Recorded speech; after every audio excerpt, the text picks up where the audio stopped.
Hi guys, my name is Audrey Wheeler. I am a prophetess of God the Father.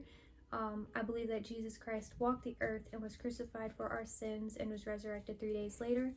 I am here to tell you about my childhood.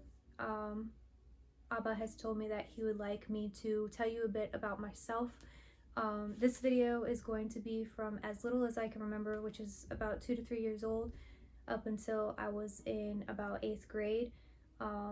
If I did my whole life story, it'd be way too long, so we're gonna do it in 2 parts. Next week I'll post my high school up until I came to Christ. I want to do a disclaimer.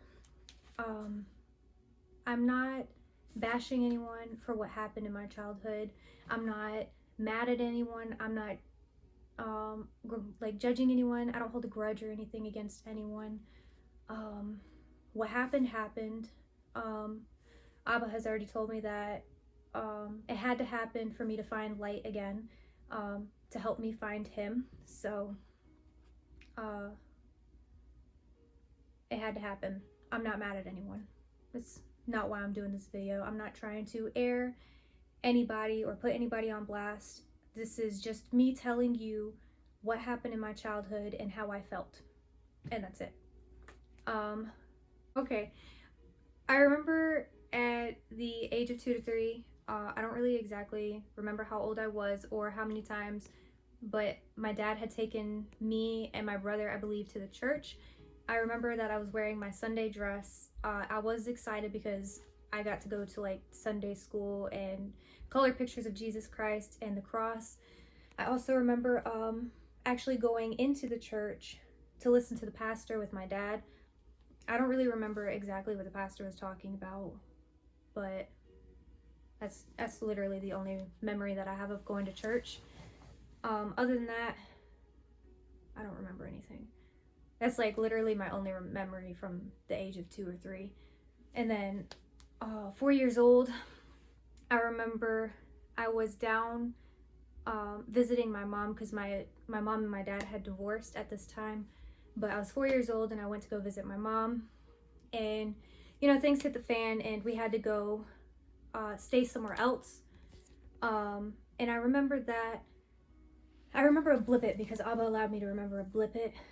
I don't remember many details per se, but I do remember like obviously who and when and where.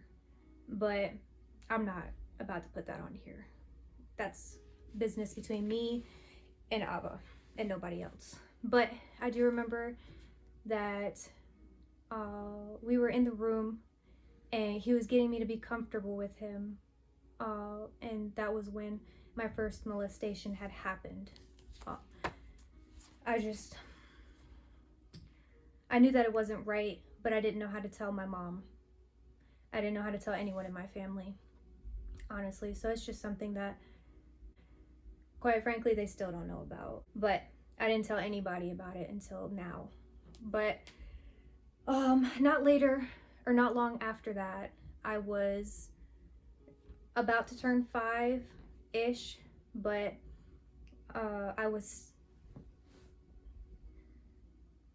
maybe I was 5. I don't remember the exact age. But I do remember that that's when the second molestation happened. And I remember that this one was with a female, and she always wanted to play doctor. And you know, I was a kid. I didn't really understand what was happening at first. Sometimes she would have me undress from halfway down or just fully undress. It depended on what she wanted to check on as the doctor. And I thought it was normal. You know, I was a kid. I thought she was just playing a doctor. You know, you go to doctor as a kid and like they check on you and stuff, you know.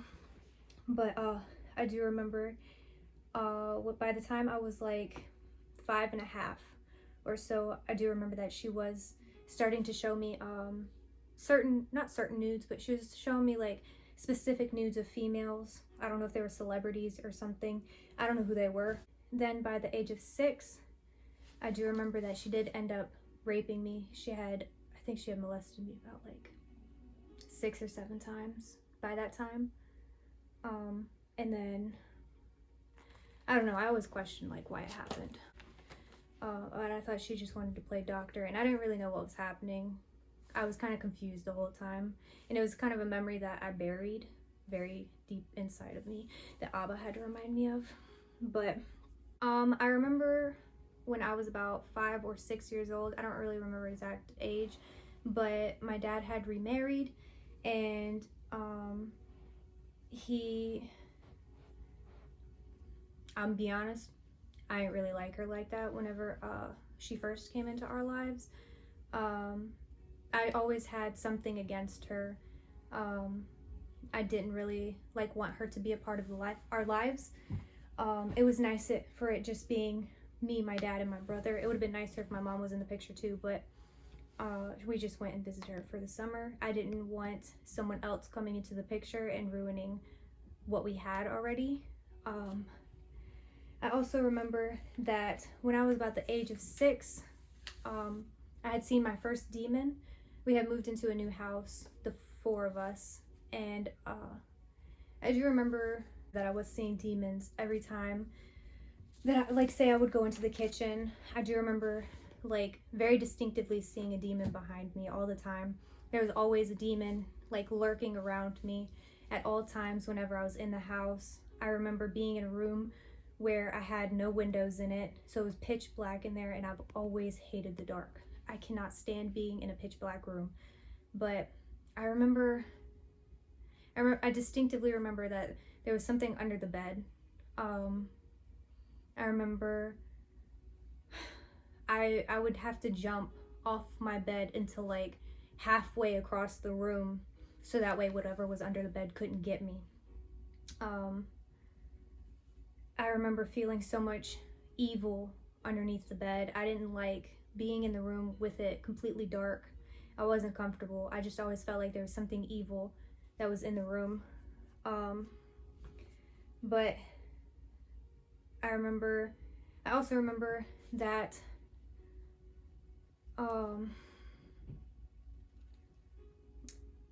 I don't know what I was doing. I don't know why I did this, but once I had learned that, I don't know if I learned necessarily that they were demons, but I did learn that they were unfriendly. And I learned this because I kind of taunted it a lot, and I kind of I taunted it to where I told it that it couldn't hurt me, and that I wasn't afraid of it. And I was proven wrong. And I remember I got attacked, and I remember I had scratch marks on me, and I can honestly say that I learned my lesson then, and I did not taunt them anymore. I just kind of tried to ignore them a lot. I do remember that there were times where I'd hear random bangs all around me. Things would drop around me. It felt like something was always watching me. I did see the manifestations and everything, but I didn't see what it actually looked like. I just remember seeing a big black mass with red eyes. Other than that, I didn't really see any special characteristics of it to know exactly what it looked like. I just knew that it was something dark and evil that was there. And then I learned now, obviously, what it was and how it came into the house, but that's going to be a conversation for the testimony because I didn't know then, so I'm not going to put it in the video now. But I remember between the ages of 4 and 8 or 9, I had been molested about 9 or 10 times. Most of it was by different people. 3 times was by one person, 2 times by another, 2 times by a stranger. I don't even know who two different strangers. I don't know who they were, but I do distinctively remember that whenever I was about 5 years old, I don't really know where I was, but I remember it was kind of dark in the room, and I remember there was a man to my right, and he had his pants down, and that was the first time that I had seen a willy. I'm gonna say willy, but I also remember that he had asked if I wanted to touch it. And I do remember I said no, but he had made me do it anyways. And then I do also remember he asked if I knew what sex was and if like I wanted to have sex, and I also said no, I didn't. I don't believe that he raped me or anything, but I do remember that he was showing me porn, basically. He was showing me what sex was and that kind of things. And then once I had learned what it was, I do remember that I was writing it everywhere. And I remember my dad had to have a conversation with me because I think I had written it, at that point I had written it like everywhere. And then my dad was like, oh, you know, sex is the gender. It's not anything else. And I was like, okay. I didn't believe him, but I mean, he tried. But then I remember around that same age, I remember a demon had come to me in my dream, and they had kind of like made a covenant with me about being my boyfriend. He was like, I don't really remember much of what the demon looked like, but I do remember that, you know, it got to the point where he would be touching me and I would actually like physically feel it. And then by the time I was about, I want to say like 10 years old, the demon had actually gone as far as having sex with me. So at the age of 10, that was my first wet dream. And then after that, I want to say it became, I can honestly say it became an obsession. It really did. At the age of 10, it became, well, at the age of like 6, it became an obsession. And then at the age of 10, whenever the first wet dream had happened, then it constantly was always happening. And then it just became more and more of an obsession. I remember when I was about 8 years old, I was visiting my mom in Florida, and I remember I don't know why I went into her room, but I went in her room for something in particular, but I ended up finding a camera, and it had photos on it of a guy. They were dudes, and I remember that kind of like, it didn't help the obsession. It didn't. I'm not saying I did anything, but I had seen them, and it kind of like, I guess you could say, clarified what a guy looks like. So then it just gave a clearer dream, I guess you could say, when I was 10. But I remember there were other times, this was, I want to say, between first grade and 6th grade. I was probably the most vicious child ever, honestly. So many things, obviously so many things had happened in my life. I had so many molestations that happened in my life. I couldn't figure out why it was happening. I was sad all the time. I was angry. I didn't trust anyone. I didn't want to go anywhere. I didn't want to be around anyone. And I remember prominently in first grade, I remember my Mima had cut my hair in a bowl cut. So like, you know, you put a bowl on the kid's head and you just cut it. Most embarrassing thing of my life. But I remember I was also wearing my brother's hand-me-downs. So basically I was wearing the clothes that he was wearing the year prior, and I was wearing them to school. And I remember some girl, she had came up to me while I was sitting on the playground by the slide, and she was taunting me, picking on me, saying that I'm not a girl, that I was in fact a boy. And I remember I got very angry, and I can honestly say that I had a lashing moment, and she kept taunting me, and I remember distinctively that I pushed her off the playground. I don't really know, I don't remember what happened to her, but I do know that she did fall from a pretty decent height. And obviously, I mean, I repent for that now, and I feel bad about it, but back then I was so angry, and I just walked away. I was kind of like, I just snickered and just walked away. And I kind of had that mentality of like, you asked for it, so you did it to yourself. And then I also remember, I know first to third grade, I was picked on the most, because first and second grade was when my Meemaw kept cutting my hair, so I kept looking like a boy. But there was also a time in first grade where I think a kid in fifth grade, he tried to like come up and pick on me. I don't really remember what he was per se picking on me about, but I know he was picking on me about my appearance, and I had a reputation of having anger issues in those grades. So I know he tried to call me like crazy and stuff. And then I remember I tried to get my brother to help defend me, because he was a year older than me. So he was also, you know, on the playground at the same time that I was. So I tried to get my brother to help me out, but my brother wouldn't do anything to help me. So I remember I had actually attacked the person because my brother wouldn't do it. So I stood up for myself, because I remember my dad always saying, if they start the fight, then you finish it. Except I had the mentality of, if they talk to me wrong, then I'm gonna just finish it. I don't care if they don't hit me first. I'm gonna just finish it. But I'm not proud of it. I did attack a lot of people growing up. I also remember in first grade was the first time that I had gotten accused of something that I actually didn't do. I think this was the start of my rage, honestly, but I remember being in class and it was during a test, and I had a pen and I was like playing with it back and forth to where I was like flicking back and forth, and it flew out of my hand, and the teacher proceeded to say that I tried to stab the kid next to me with my pencil. And my family, for whatever reason, believed them.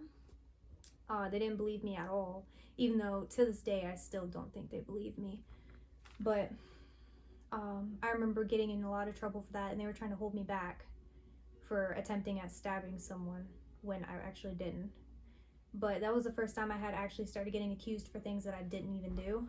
Because like I said, I was just playing with the pen, minding my own business. But I do also remember that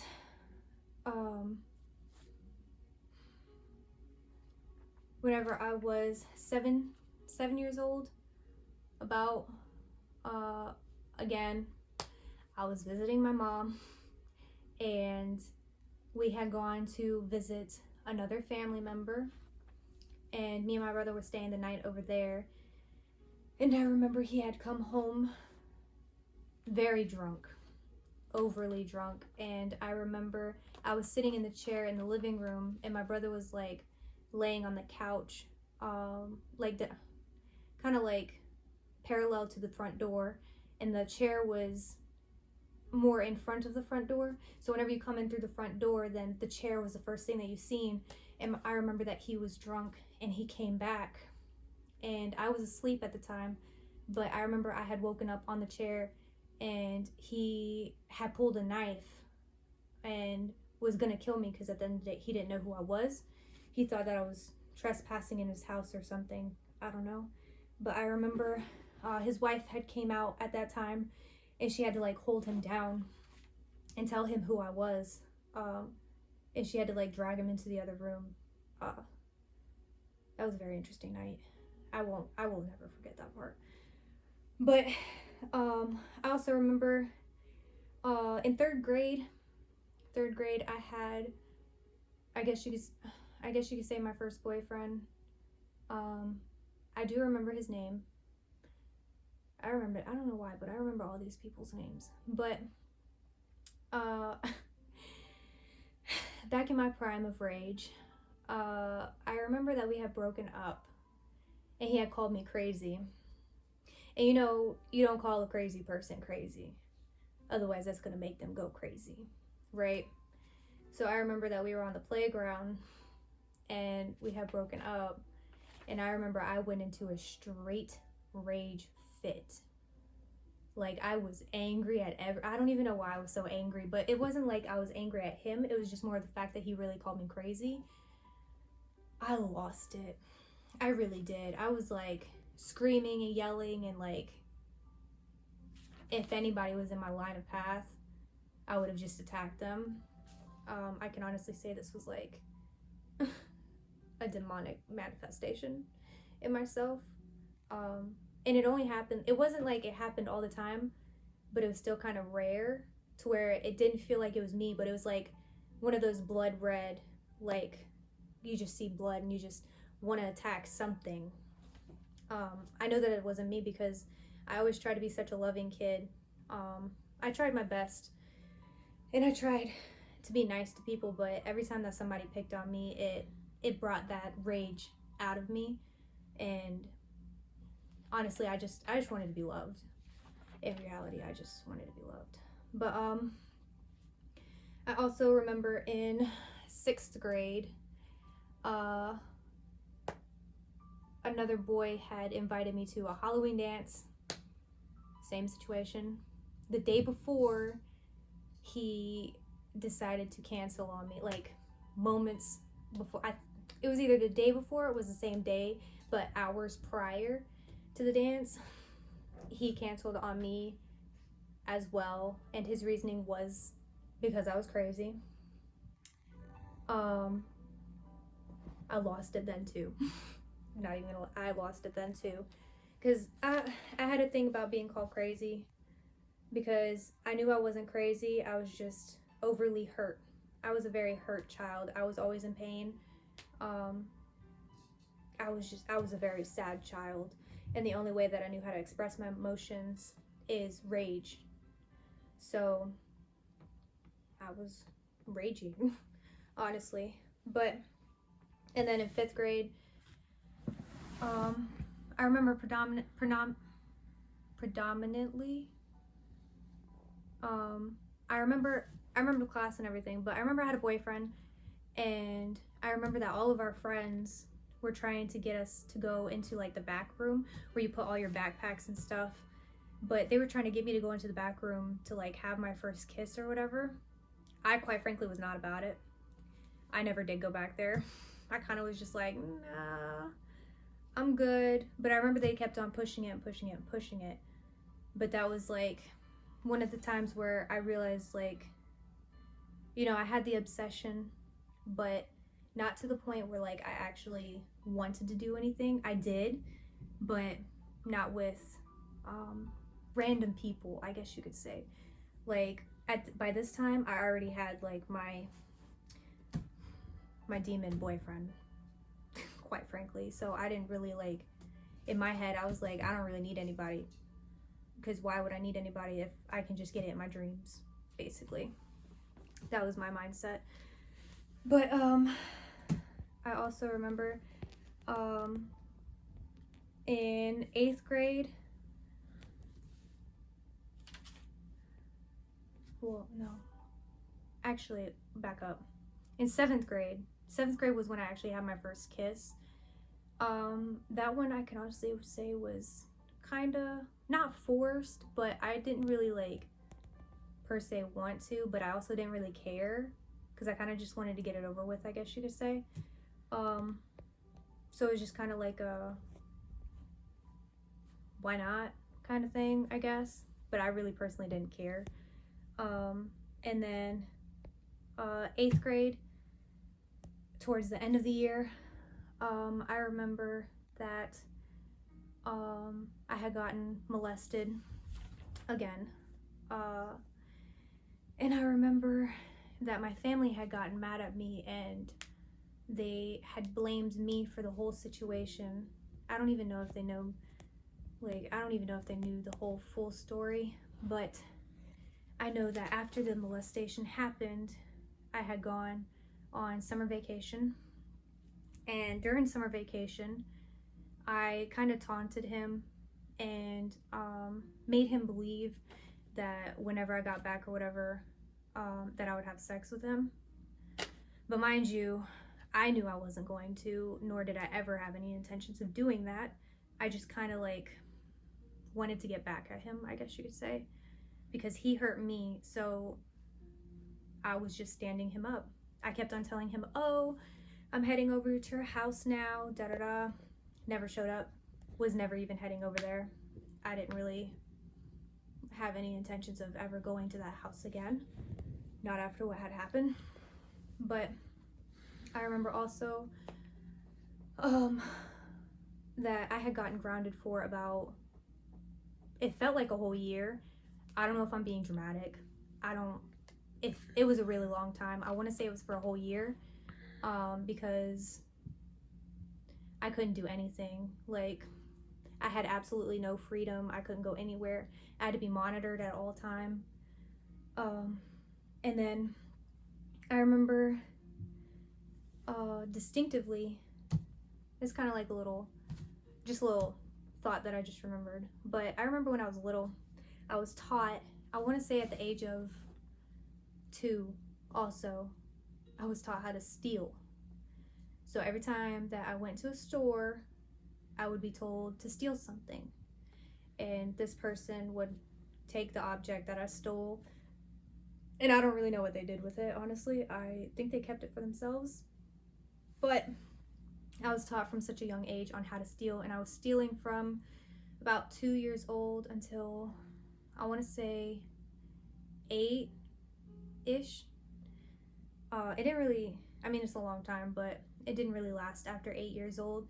But because I was stealing for such a long time, my family just assumed that I was stealing all the time. But I really didn't steal that often. I stealed one time when I was at my dad's house. We had gone to SeaWorld, and, you know, we went to the souvenir shop, and I saw a keychain that I liked. So I took the keychain, and then my dad found it like 2 weeks later and was like, "Where'd you get this keychain?" And I said, "I found it." But, you know, that was the first time that my dad had threatened to call the cops on me. And I think I was like 5 years old or something. I was like, "No, just take the keychain. Don't tell the cops. I'm a good kid." But I remember I wasn't stealing past 8, but I remember that people were giving me gifts all throughout my childhood. I had friends that actually did care about me. Honestly, I had friends that cared about me more than my own family. So they would give me gifts because I was good friends with them. Unfortunately, I couldn't get them anything because I didn't get paid that much for allowance. But I do remember a few people, like, they had gotten me, like, I remember predominantly in, I want to say like 7th or 8th grade, someone had actually gotten me a skateboard. And it was a really nice skateboard, but because I was always blamed for stealing, even when I wasn't stealing, I couldn't take the skateboard home, and I had to leave it at their house because I knew that if I had brought it home, I'd get accused again of stealing, even though it was a gift given to me. There was numerous times all throughout middle school where friends had given me things that were nice, and my family accused me of stealing. That was definitely a struggle, and I was honest the whole time, and every time I was like, I didn't steal it. It was given to me. You can literally call them and ask them, but they never wanted to take my word for it, so I felt like I was in prison all of my childhood. And then I also, on top of it, I remember elementary school. Elementary school was the only time that I got A's and B's, and that was because, you know, it's elementary school. Elementary school is pretty easy. But after that, I remember once I got to like middle school, it obviously got harder, and I was max like a C+ student. I didn't really get A's and B's anymore. And because of that, my parents had a rule, and it was that if you get A's and B's on your report card, you can have ice cream. I can honestly tell you that after elementary school, I never got ice cream again. And I tried to tell them that I couldn't get anything higher than a C, and they told me I wasn't doing good enough. And they kind of made me feel dumb.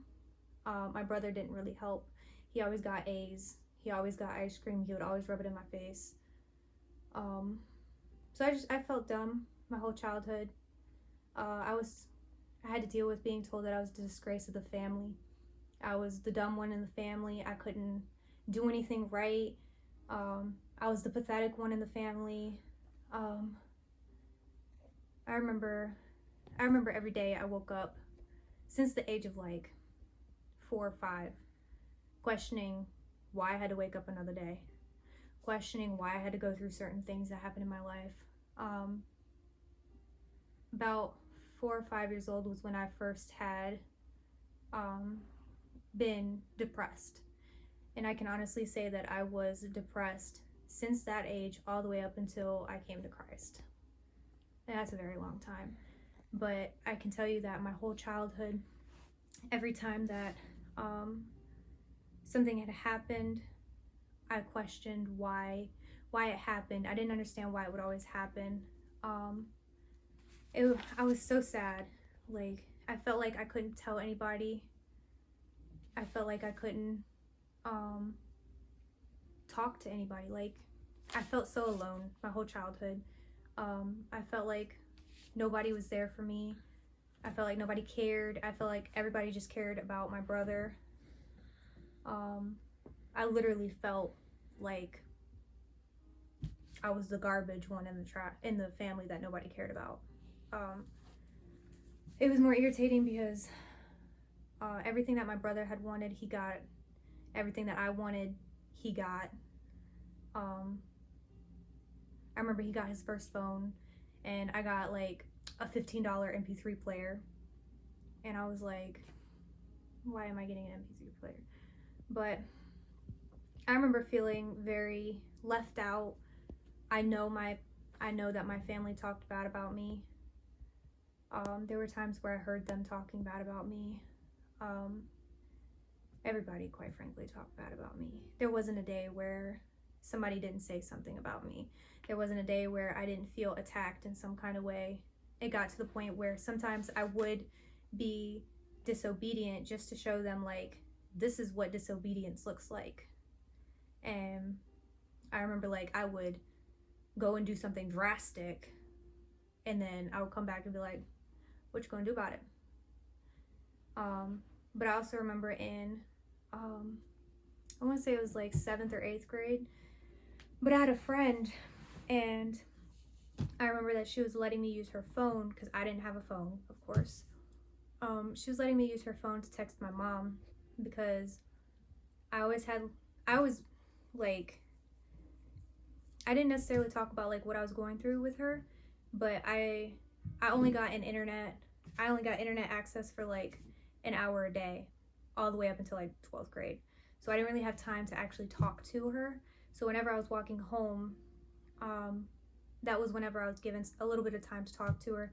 But I remember this day, I was so like in the conversation with my mom that I forgot that she had gone home already, so I still had her phone. And I remember I had texted her, like our mutual friend, later that night. It was like, hey, I just realized that I still had the phone. Could someone please come and get it? Because I felt bad. I didn't mean to take it or anything. I just wanted to talk to my mom, and I forgot to give it back. That was all. And I did own up to it. And then I remember her and her dad came, and they were hooting and hollering. And I remember my dad had answered the door, and I was standing there, and they were telling him that I stole the phone. And I was trying to tell my dad that I didn't actually steal it. I didn't want to steal it. I was trying to give it back. I didn't want it. I just wanted to talk to my mom.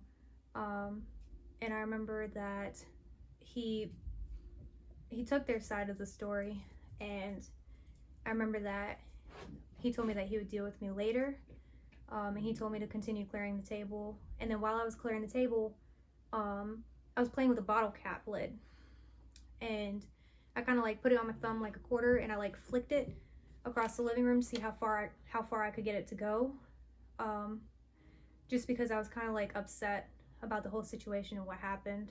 I could feel something brewing in the house, that I was about to get in a lot of trouble for something that I didn't do.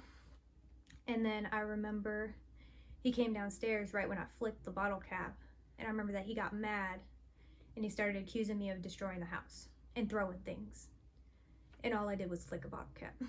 So I remember he got really mad at that, and then I also got grounded for like 4 or 5 months straight. Didn't have any freedom. Didn't have anything, honestly. But I remember around 8th grade is when I really started listening to heavy metal, like hard rock music, because that was the only music that resonated with me, because I had so much anger and so much rage in me. because I felt like nobody understood me, nobody cared about me, nobody loved me.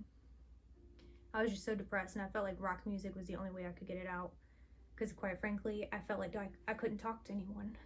I felt alone. I felt like I was fighting every day by myself without anybody to like take any of the burdens. I woke up every day, like I said, wondering why I woke up.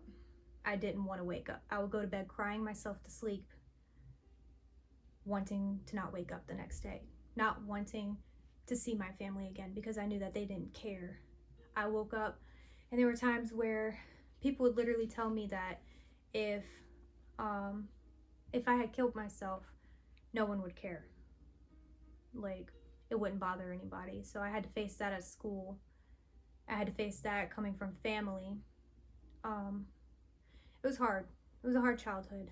I definitely became very depressed, and I had no one to turn to. I do remember in 6th grade, I want to say maybe it lasted like 2 weeks, but I do remember me and my brother had tried to read the Bible, and I didn't really know what the heck I was reading, but I do remember that it gave me a sense of security. Like, I felt comfort whenever I had the Bible. Like, I felt like a sense of safety. But then I remember about 2 weeks later, I couldn't find the Bible. I don't know where the Bible went. And then it felt like everything was just ripped away again. But I also know that my parents always said that I always had an attitude whenever we were moving. I'd have rage fits. Didn't matter how old I was. Ever since I was a kid, every time we had to move, because my dad was in the military, so we moved like every 2 years. But I remember every time I would find an ounce of happiness and I would start getting happy again, we'd have to pack our stuff up and move again. So I felt like I had everything that I had worked on that made me happy ripped away from me all over again, and I had to restart from fresh. And then I went right back into depression and unhappiness.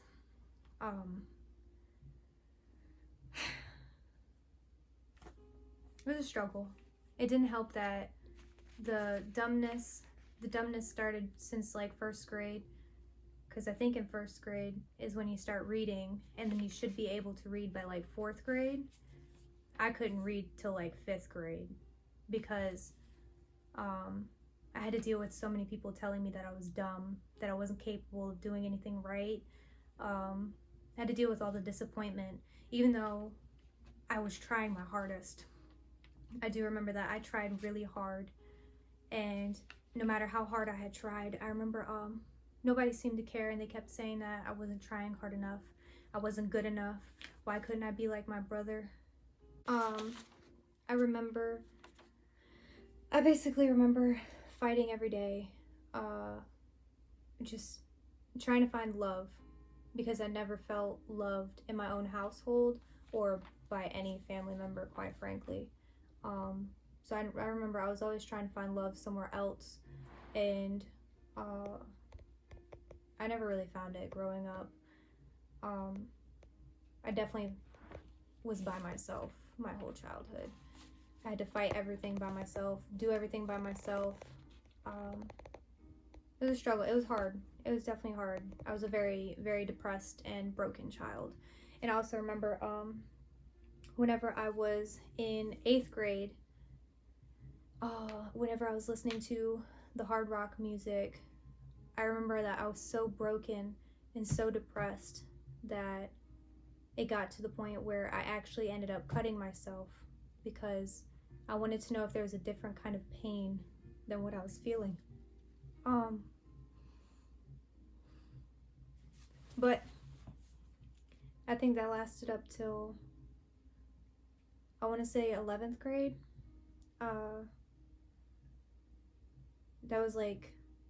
That's a lot of other things had happened, but I can honestly say I did cut myself. I did take an eraser to my skin and try and like burn my skin off, and it didn't hurt. That's the sad part. I can honestly say the depression was a lot more painful than any pain that I had brought to myself. Um, I really I felt like I just didn't have anyone. I felt like everyone in my family hated me, didn't care about me. I really did feel like what people were telling me, that if I were to kill myself, then it wouldn't really matter. I really did. I did since 8th grade. I can honestly say I had thought about it. Obviously I didn't do it. I didn't attempt it either, because I always felt at the back of my head like, don't do it. It's temporary. Like, I'll eventually get out of it. But it was definitely agonizing pain where anytime somebody would look at me wrong, anytime somebody would say something to me wrong, or anytime that somebody would just say hi to me, I would lash, because I didn't want to deal with anyone. I didn't like anyone. I didn't want to be around anyone. I didn't want anyone to know who I was and what I went through at home. I remember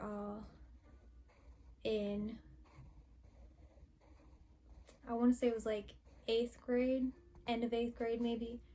I don't really remember exactly the year, but I don't remember exactly what I did, but I do remember that my dad had actually taken a belt and had me drop my britches and actually whooped me really hard to where it left cuts and bruises on my legs.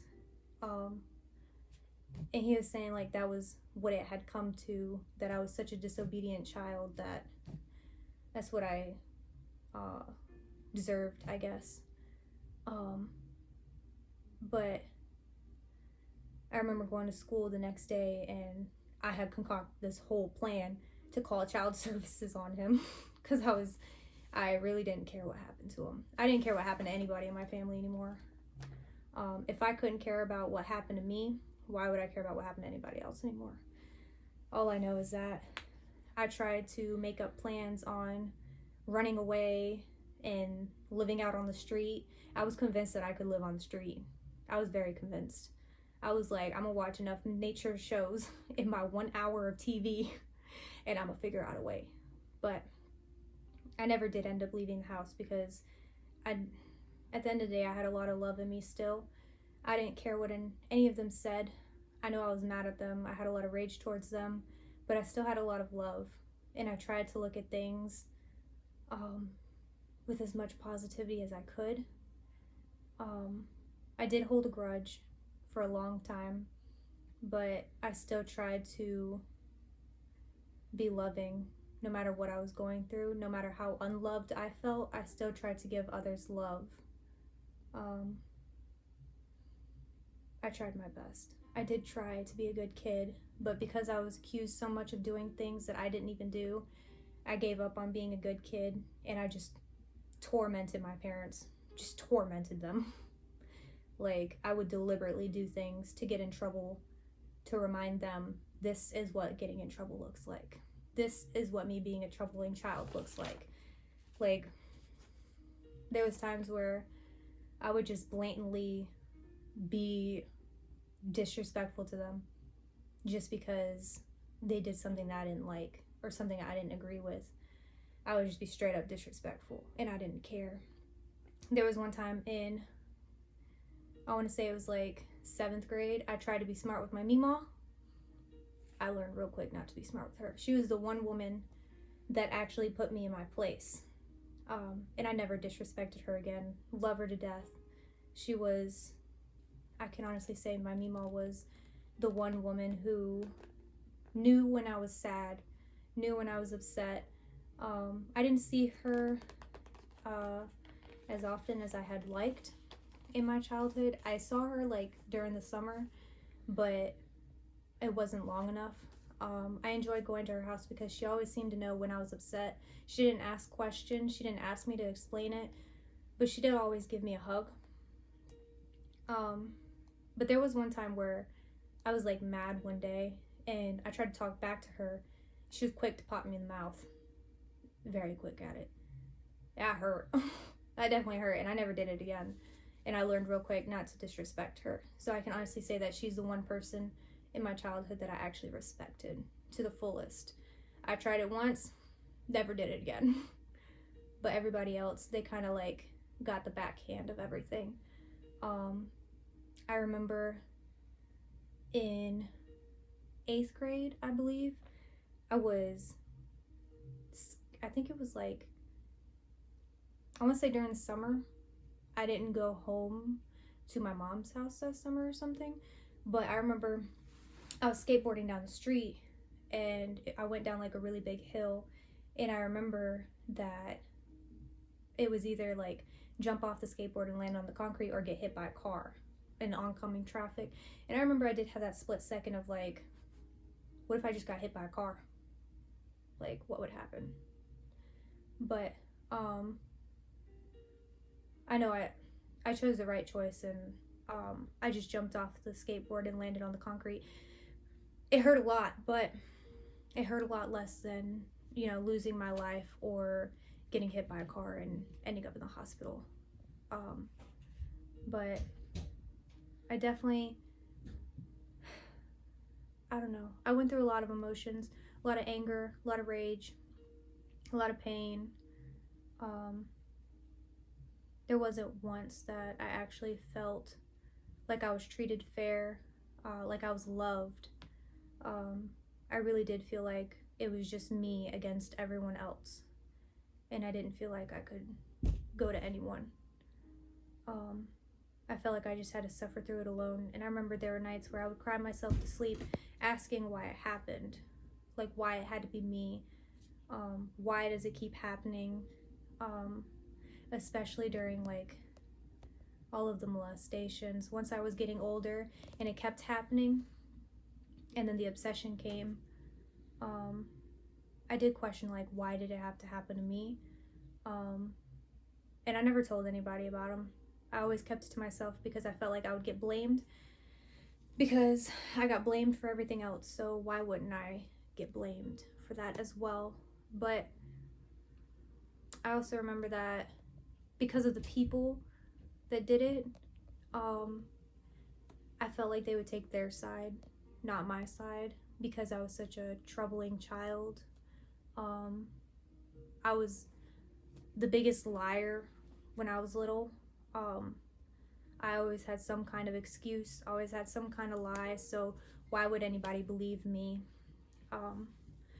But it's funny because, you know, a lot of the times I did tell the truth. But nobody believed me. They always just thought I was lying, even though I was telling the truth. But I didn't care. It just made me lie even more. Honestly, I was like, why would I bother telling the truth if you're gonna think it's a lie anyways? Why not just tell a lie? So I just ended up lying even more. So I kind of went my whole life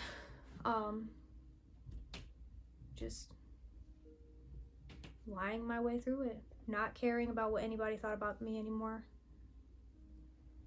I don't know. In my opinion, I had a rough childhood, but looking back, God definitely protected me from a lot of it, and I'm thankful for that. But even though I had to fight every day, you know, not wanting it to be the last day of waking up, I am happy that I made it to today. And I can honestly say that God, he definitely helped me through a lot of it. I didn't know who he was my whole life. I know I went to church when I was like 2 or 3 years old, but I didn't know who he was. I didn't know that he was even real, honestly. I thought like every time I was crying myself to sleep, I thought I was just talking to myself. But I do remember a few times